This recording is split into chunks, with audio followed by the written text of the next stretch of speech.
Cashflow Diary Podcast, episode 405. Welcome to yet another exciting episode of the Cashflow Diary Podcast, the podcast that teaches you insider tips, tactics, and strategies for creating leverage streams of cash flow into your life. Learn from top-performing entrepreneurs, business owners, investors, and thought leaders from across the globe as they share their secrets to success.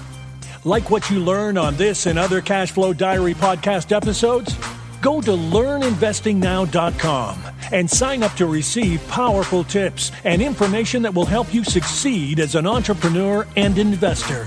Now, here's your host, investor, entrepreneur, business owner, educator, speaker, author, and master facilitator of Robert Kiyosaki's cash flow game, Jay Massey. All right, ladies and gentlemen, welcome to another episode of the Cashflow Diary Podcast. I'm your host, Jay Massey, and I'm glad that you're here today because, you know what? Today we're going to absolutely 100% validate a theory that my wife and I have. A theory that I believe puts many of us at a disadvantage, but yet is full of lessons that you and I can learn and leverage to our advantage. You're like, Jay, what are we talking about today? Today, we're talking about the ability to earn income via cash flow with a business and who out there might already have developed some of those skill sets. You say, well, Jay, isn't that what I'm doing? Yes, it is what you're doing, but you've heard me say that, artists have an advantage in failing. You've heard me say that people who play sports have an advantage because they know how to fail and practice and move forward. You've heard me say these things before. Well, now I'm going to remind you that there's another person, a type of person out there, a person who has the advantage of running a highly successful business. And you're like, well, who is that? I say we can learn a lot from anyone who's a felon. You're like, what? What do you mean? Someone who went to jail can help me run my business? Yes, that's exactly what I'm saying. Because they know things like organization, people, structure, and what's interesting is that today's guest is a perfect example of all of these things and more that you'll be able to learn from. I have with me none other than Joe Gagliano. You may know him because he orchestrated, quarterbacked the ASU basketball point shaving scandal, and it is still one of the largest scams in sports history. The son of a cop, which is very interesting in and of itself, which tells us there's a lot that we can learn from Joe. So I'm hoping that you are ready to get some of the insides. How does this happen? And more importantly, let's go listen for the message that's greater than the money. Help me welcome Joe Gagliano. Joe, you there? I'm here, Jay. Thank you so much. Man, that was a heck of an introduction. Thanks you for being here. I am glad that you were able to make some time. So this being the first time that you are here, I have to ask you the same question I tend to ask everybody else. Are you ready? I'm ready. All right. I tend to look at today's entrepreneurs a lot like yesterday's superheroes. So, Batman, Robin, Wonder Woman, etc. And I think entrepreneurs and superheroes have a ton of things in common. Chief among them is occasionally as an entrepreneur, we envision ourselves maybe wearing a cape and tights and flying around, saving our customers in various different ways with our products and services. But also, like a superhero, an entrepreneur has a beginning. I mean, if you think about it with Spider-Man, there was a time where he was just, a college kid going to school, taking some photos. And then one day he gets bit by a spider and he has to decide, I've got this new ability. What am I going to do with it? Am I going to use it for good or evil? And more importantly, once all that's said and done, will I be that person that can make a difference? So my question to you is as follows. So before the whole basketball thing, before your businesses, before the things that you have done that you're known for, before family, kids, all this other stuff, my question to you is, who is Joe Gagliano? Wow, that's a loaded question, man, because I've had a crazy journey, and I like the comparison to the superhero thing without the cape and the tights, of course. But but but I do get the correlation in what you're saying there, and I'm just a kid. I'm 48 years old, but, I consider myself. Oh, you can still be a kid at 48. It's okay. Man, I feel like in my mind, I feel like I'm 20. My body feels like I'm 90. Let's put it that way. Unfortunately am beginning to understand what that means. No, age is a crazy thing. Years are a crazy thing. But, man, I've been blessed. And in spite of 2 indictments and being a 2-time felon, man, I'm blessed. And as many ugly things as I could say about my crazy journey, Jay, I'm going to tell you in the depths of my heart, I truly believe that 90% of the world would love to have my problems. I mean, I love it. Man, I've got a wife that's amazing. I've got 4 kids that are just incredible and healthy. I've got a roof over our head. We've got a few bucks in the bank, and I've got a mind that'll let me do some crazy entrepreneurial things and get things done. So, man, I can't complain. I can't complain. Okay, so you said something that was really, really important. First of all, congrats on the wife and the 4 kids. I know exactly what that's like. I have 4 kids, and then we got 2 more dogs. I don't know whose thought. We got 2 dogs too. That's no funny. way. Okay, all right, awesome. So I get all of those things. Here's the question, though. You said something about your mind that allows you to do some crazy entrepreneurial things. I think this entrepreneurial game is a lot of mental, for sure, in coming up with the ideas and finding advantages and being able to examine a marketplace to look for the inefficiencies. This question that I have to ask you is I've got to know, between the things that you've been indicted for and the things that you're building businesses around, what skill sets have been transferable?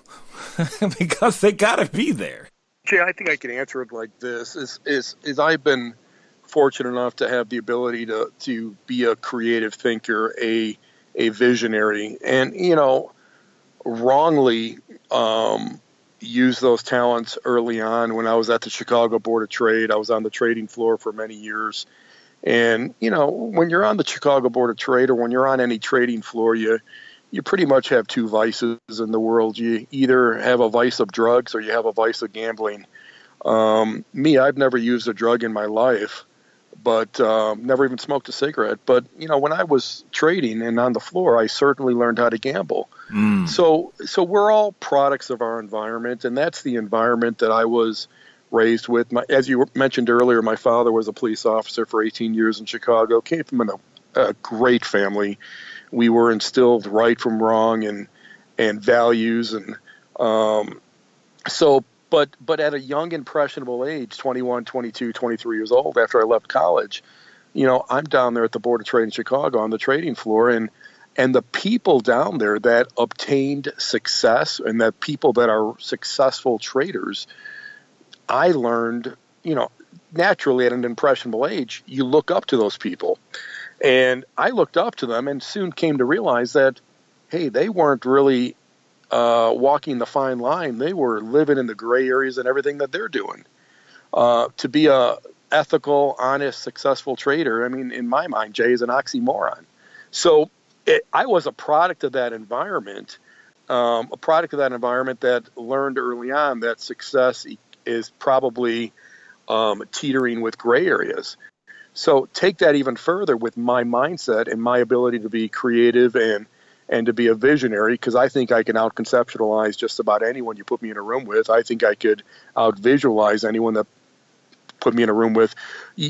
I get presented with this ASU thing at the young age of 22 years old, and I just take it to the nth degree. I mean, it's not good enough for me to fix one game and make a few bucks and be under the radar and nobody knows any different. It's not good enough for me just to go to Vegas with a couple $100,000 and double my money. No, I got to do it to the nth degree, because that's how I'm wired. I'm wired in a creative way. I'm wired in a visionary way where if I have a concept, I'm going to run with it to the nth degree. Yeah, I can get that. I mean, if you're going to be anything, be the best at it. Totally understood. That's exactly it. I just chose the wrong thing to be the best at the wrong time, and and greed just kind of bit me in the butt and kicked me hard, and one or two games should have been the end of it. And, I'm not saying it was right or wrong in any way, shape, or form, Jay, but I'm saying one or two games, it could have made a boatload of money and should have been the end of it. But greed kills. Understood. Greed kills, and you go after game 3, and game 3 was easy, and then you go after game 4. And at that point, loose lips kind of sink ships, I guess. And everyone and their brother knew about it, and that's how we got in trouble. So for those that may not be familiar, and I'm sure you talk about this in your book, No Gray Areas, but what exactly is fixing a game in point shaving? What does that mean?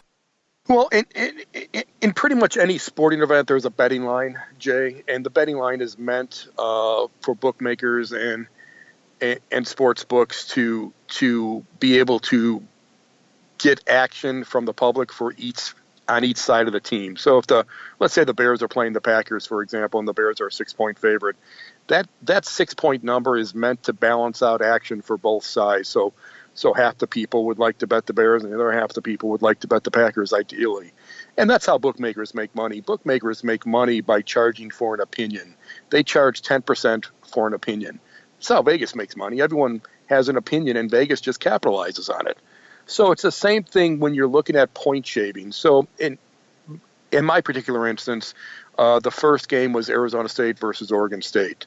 Arizona State was a 13-point favorite. So I approached the leading scorer and the point guard for the team, Steven Headache Smith, along with the other guard for the team, Isaac Burton, and said, hey, okay, I'm going to pay you $50,000 a game, and I don't care if you guys win or I don't care if you guys lose. Just don't win the game by more than 13 points. In fact, what I told him was I told him it had to land on 6 on the first game. And sure enough, it landed on 6, because at that point, if they won by – I can't lose the game. I can't lose my bets unless they win by more than 13 points. And so if you have the leading scorer on the team, if you have the guy that has the ball pretty much in his hands most of the game and dictates the entire tempo of the game, you pretty much can control an outcome of a game. You pretty much can control whether you're going to win by 2 or whether you're going to win by 13. Wow. Okay. Got it. Well, hopefully that made enough sense. Well, here's what I'm thinking. I'm thinking about the skill set required to make that happen and how That's it right. transfers.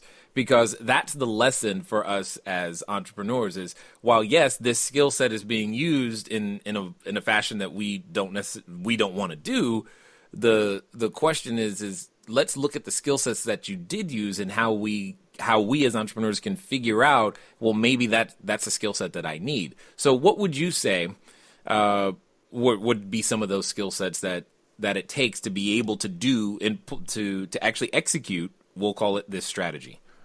Well, gosh, I certainly want to be careful not to talk about a strategy like this as being a successful strategy that other people should try to emulate. But agreed. But I do agree with you, Jay, in saying that there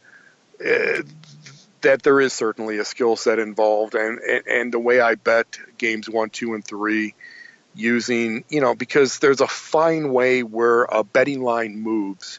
A betting line moves. And that betting line number moves according to monies that are bet. So when you bet more monies and you're above a radar and you're on people's radar, that betting line will move. Well, the last thing you want to do when you're doing something like this is to be on anyone's radar. So, I used 32 plus hotels in Vegas. You can't really bet over $10,000, $9,900 at any one time, because you're going to sign CTRs, which is currency transaction reports, and then you're going to be on the government's radar. I used 15 different bookmakers in the Midwest and on the East Coast, and just really did it that way to spread the action all around. So really nobody got any wiser to what you're doing. But yeah, there was an art to doing that. There was an art in delegating certain things. There was an art in making sure that the overall vision of what I was trying to accomplish got actually in place the way it needed to get in place. So, man, there was a skill set to it. And a lot of people, it's funny you say that, Jay, because a lot of people that have reviewed the books, I think there's 500-600 reviews out there online, different blogs and Amazon and so on.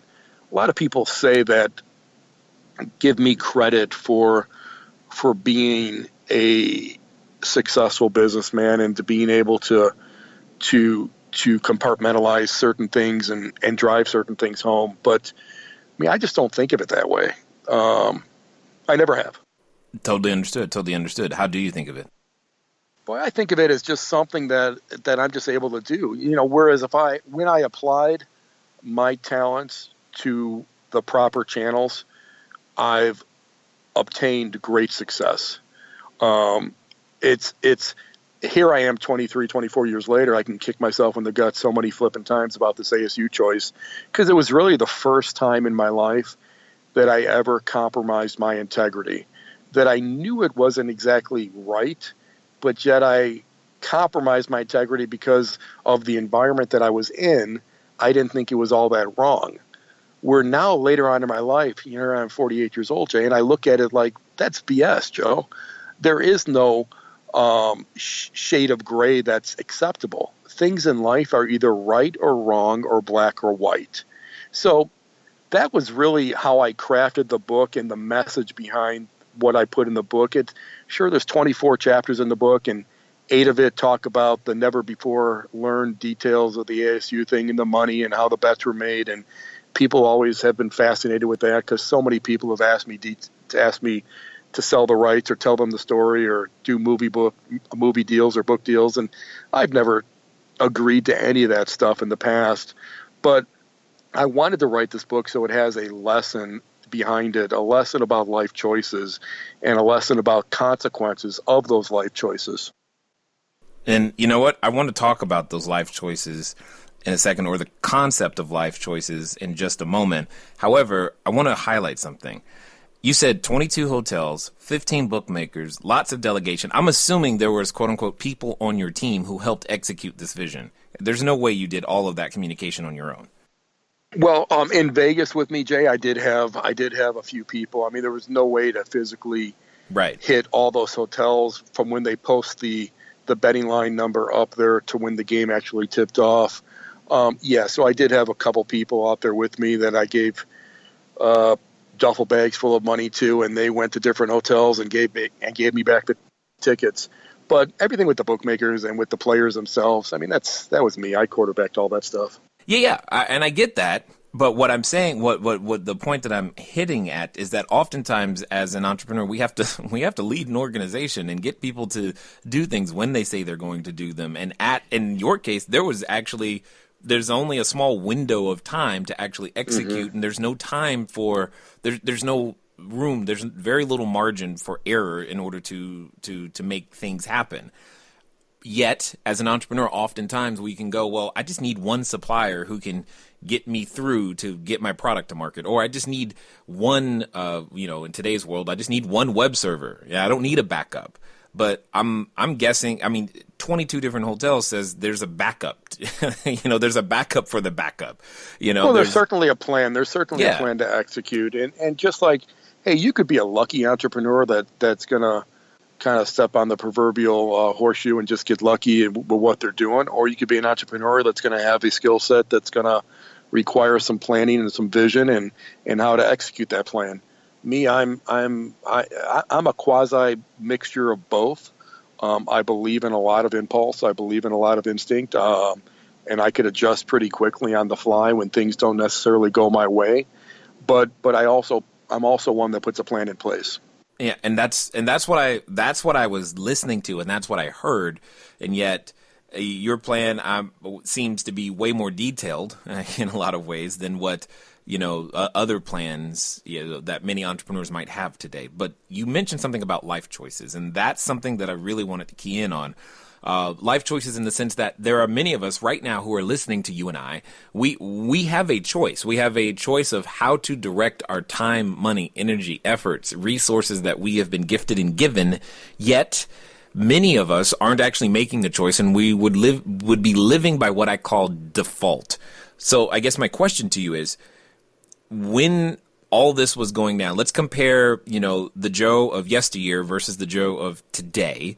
And which one would you say was living by default? And would you say now that you are today living more by a conscious decision of choice and direction?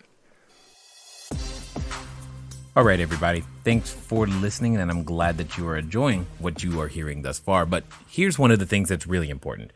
One of the most important things that you can do is get started. One of the things that I've said before, and I say again, once you get started, stay started. But more importantly, there can be lots of roadblocks to getting started. So what we're going to do is we're going to remove one of those roadblocks for you and make it a little bit easier. Because the thing that I don't want to stop you is thinking, do I need a local number? How about a long distance number? Or should it be 800? How on earth am I going to make that happen so that people can contact me as I'm out there building my business, making my cash flow grow, but most importantly, understanding that it doesn't have to be difficult. Many of you may know, but if you don't, there's a company out there by the name of Grasshopper. And what I want you to do is I want you to go over to trygrasshopper.com/cashflow diary. Grasshopper is the entrepreneur's phone system. It works like a traditional phone system, but requires no hardware to purchase, no software to install. It's just a number that flat works. So if you are out there building that distributed workforce across many different locations, it's a way for you to still go out there and make your number be unified, simple, easy to use, something we've been using for quite some time. So again, go over to trygrasshopper.com/cashflow diary. Now, let's get back to the rest of the story.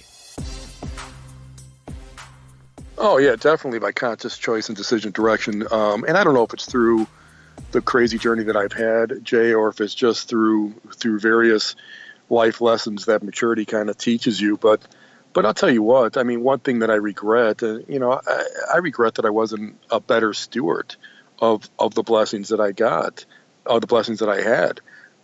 Growing up, my father my father just passed away about a month ago, but he was my hero in life. And he always used to preach to me all the time, Joey, save 25 cents on every dollar.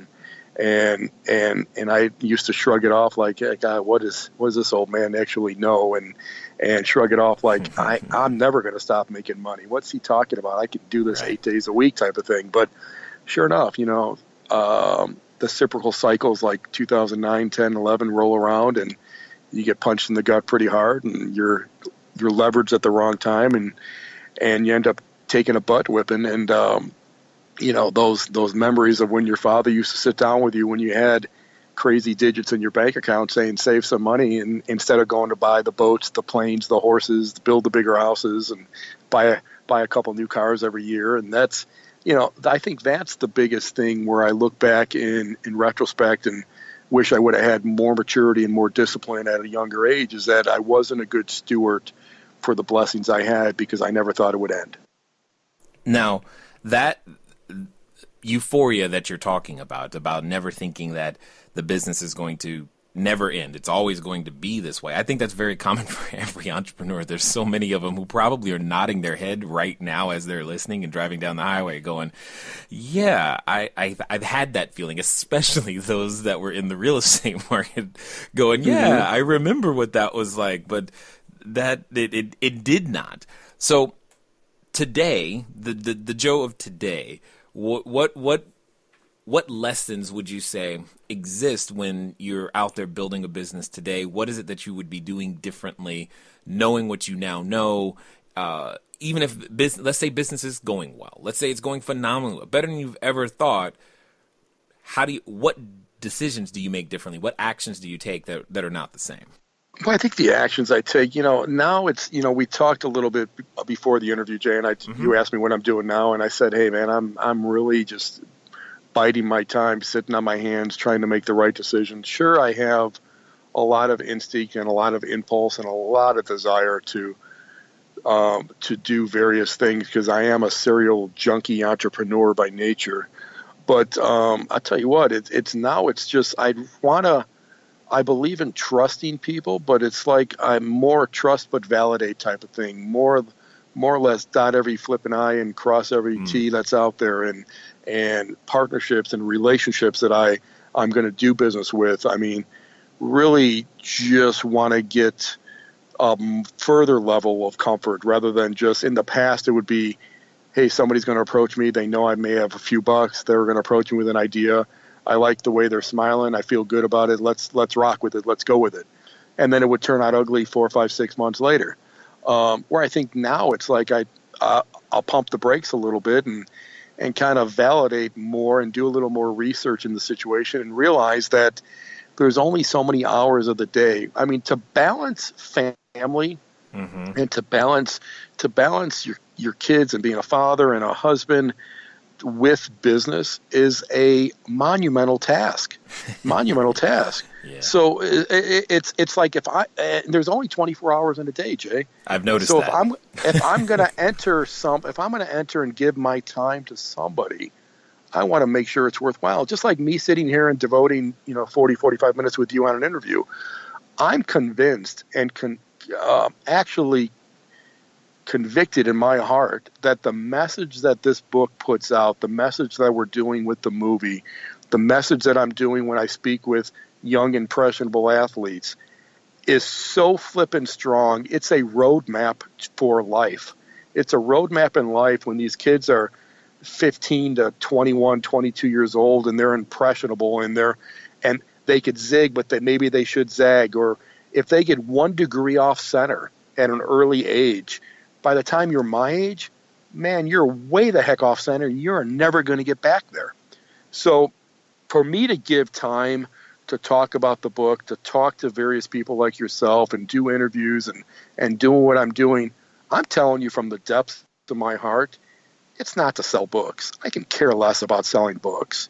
It's about putting a message out there that I think other people can learn from the painful journey that I've endured. And it's been flipping painful, man. I can't even sugarcoat it. To be branded a 2-time felon and to have to tell your 4 kids that you're going away to prison, it's painful. Yeah. I mean, it's not necessarily something that you're ever going to escape, but in this particular case, you're beginning it. You've embraced it in a completely different fashion. But go ahead. Well, the thing of it is that the information age is just so powerful. Right. I mean, so powerful. My oldest daughter is 21 years old and dating a great kid. Family's pretty successful out in Southern California. They Google my name. They think I'm the flipping devil.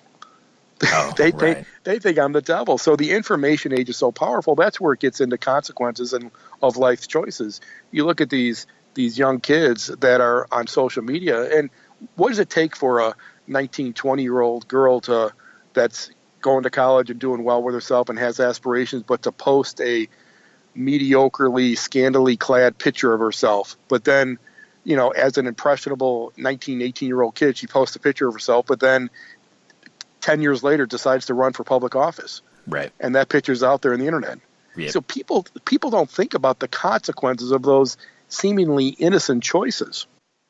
Well, yeah, and I'm not even going to begin to add to what you're saying, because I know exactly the pain of the wrong perception that can be had from social media. But I have a question for you, because I've had the privilege of working with our men's national junior USA basketball team, and for the very same purpose that you were talking about, is trying to get them, going in the correct direction, because many of these kids, they're going to be in the NBA. They're going to go pro because they're that good, and that's what's going to happen. But trying to plant the right ideas of what to do with the money that they're going to earn and be thrown at them, and all those types of things as early as humanly possible. I guess my question to you is, to the entrepreneurs that are listening, because you said something that I think was very important. It's not about selling books. It's not all about those. It's the message that you're trying to share and make sure it gets out there. Now, I'm going to make an assumption then that you would say that there's a corollary for those who are entrepreneurs, that they should be more focused on the message of what their company can deliver versus how am I going to get paid my $100,000 this month. Well, I think you're spot on with that. It's the integrity of your purpose, and I could validate, an example that you just brought up that I brought up earlier about it's not about me selling books, because I can tell you a year and a half ago, I had four 7-figure checks thrown in front of me, 2 from movie studios and 2 from publishing houses. And I turned each and every one of those down because it meant me selling the story. And if I sold the story, then they could Hollywoodize the story, to whatever way they wanted to do it. Right. They wanted to put drugs and alcohol and tilt the message and everything else. I'm not going to whore myself out there in any way, shape, or form. So when I make a statement to you that, hey, Jay, it's not about me selling books, in my heart, I'm thoroughly convinced it's about this message. That comes from experience, because my experience is that when you focus on just the dollar, the integrity is always going to get compromised. When you focus on the integrity, the money always seems to follow. Yeah. So that's it. It's funny how it kind of goes 180 or it went 180 in my mind. I mean, when I was in my younger days, I mean, everything was about how many dollars were behind it. What am I going to do for the dollars behind it? If it was gray or if it had questionable integrity, it's like, okay, let's do it. But now it's like, I don't want to go anywhere near it. It's interesting how that can indeed change, because you're just speaking of, it just sounds like you had all of these amazing skill sets, and being in the wrong environment just made it really easy for you to use the skill sets in an improper fashion. So I have to ask this question.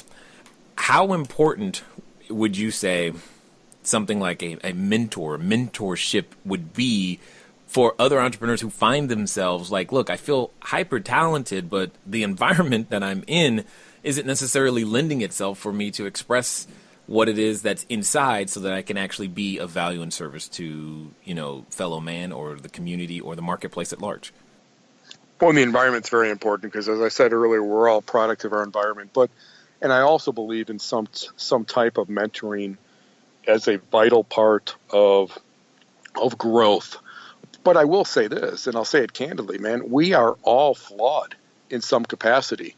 There is no one out there that somebody should completely try to emulate, because we're all jacked up in our own ways. You say that again.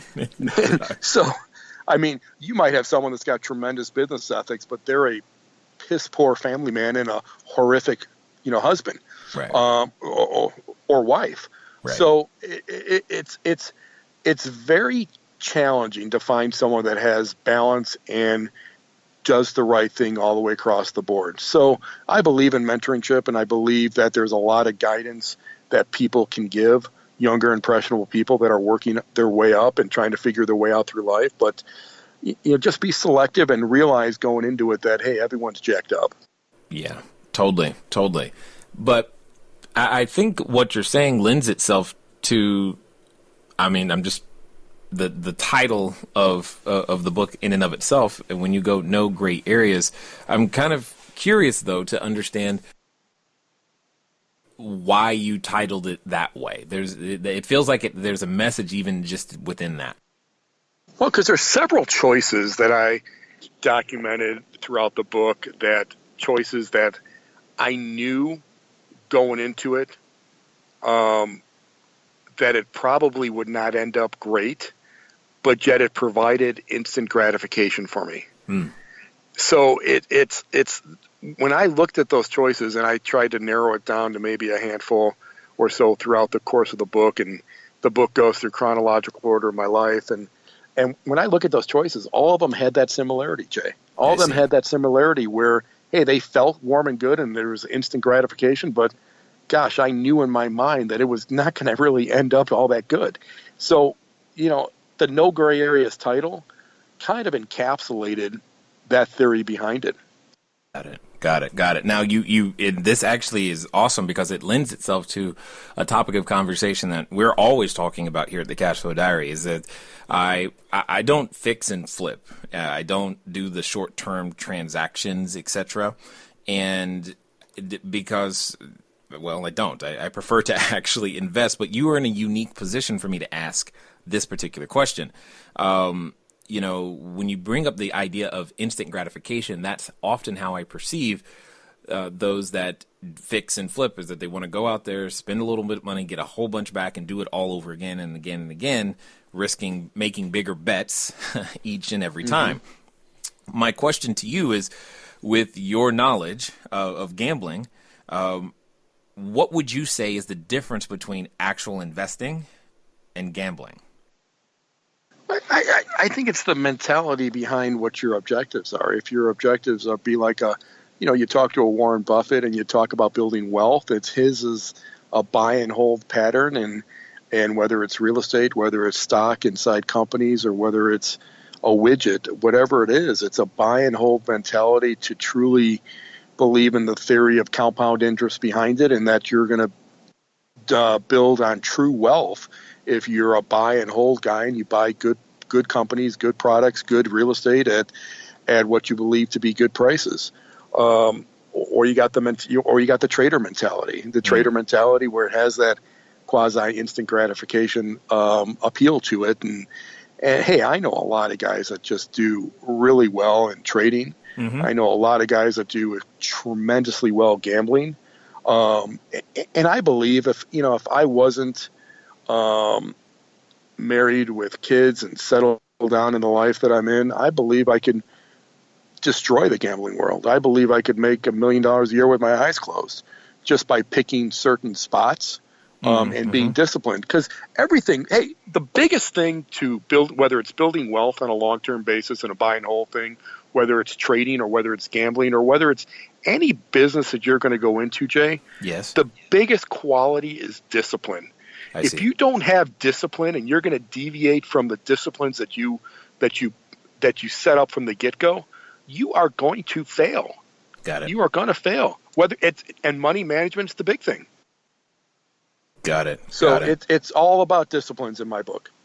Totally get it. Now, for those that have listened this far and probably want to find out more, maybe even more about the story, maybe even pick up a copy of the book, what's going to be the best way for them to track you down and find out what you're up to?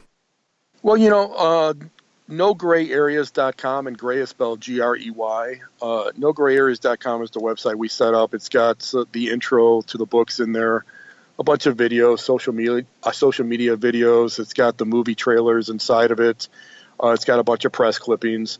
If you're just interested in going to buy the book, there's Amazon. It's on Amazon. No Gray Areas at Joe Gagliano. Facebook has a No Gray Areas page. Instagram, Twitter, everything's titled No Gray Areas. And if you type that into the internet and Google, I mean, you can get enough to keep you reading for days. No doubt. So as we finish up here, I have a final question for you. Let's pretend that someone listening, they're standing in front of what I would call the superhero outfit store. They're going, man, I want to give this entrepreneur thing a try. Yet, in the back of their mind, they have this voice. And I know you've done battle with this voice. It's that voice that comes up anytime we say we're going to go do something great. It reminds us of all the failures we've had in the past, the things that we've never done. And for some people, they're even related to that voice. So my question to you is as follows. Let's pretend for a second that the person listening is actually going to follow through and do exactly what you suggest. And they're going to do so in the next 24 to 48 hours. What would you tell them to do? Put a plan in place and stick with it. Just don't deviate from it. Trust your gut, trust your instincts, validate others, validate your documents, validate your decisions, but just put a plan in place. Don't go into it knowing that you're going to have to shift on the fly a little bit, and that's great, but put a plan in place where you believe is the pathway to success. And don't deviate from it, and don't compromise your integrity because you think there's more rewards on the other side. Because once you compromise your integrity in the marketplace or in life in general, you're done. You're done. Warren Buffett says it takes 20 years to build a reputation, 5 minutes to lose it. So you compromise your integrity, especially in the business world, you're done. So put the plan in place, a plan that you're going to stick with, and a plan that has integrity behind it. Nice and well said. Well, I definitely want to take the moment to say I appreciate all that you're doing. I appreciate the message that you're giving, and the fact that you're taking your most valuable asset, time, and investing that in other people so that they can learn the lessons that you've paid full price for. So thank you for sharing your knowledge, insight, and wisdom here with us today at the Cashflow Diary. Hey, Jay, I really do appreciate the time, buddy. Anything you need from me moving forward, you've got my number. Don't hesitate to give me a call. All right, ladies and gentlemen, you know what time it is. It's time for you to move at the speed of instruction. What does that mean? That means nograyareas.com, because you know from the short time we've invested today, you've produced a return. If you want a greater return, feel free to pick up a copy of the book and live the lessons vicariously through his words. Here's the thing. I hope that you heard that. Put a plan in place. Stick with it. Believe. You don't have to prove the plan. You're going to prove the plan, but also stay flexible with the plan, because at the end of the day, until you go out there to start putting things into the marketplace, you don't know what's going to happen. But I know this. If you do nothing, your greatness never gets a chance to shine. It's been fun talking to you guys today. I look forward to talking to you soon. Until next time.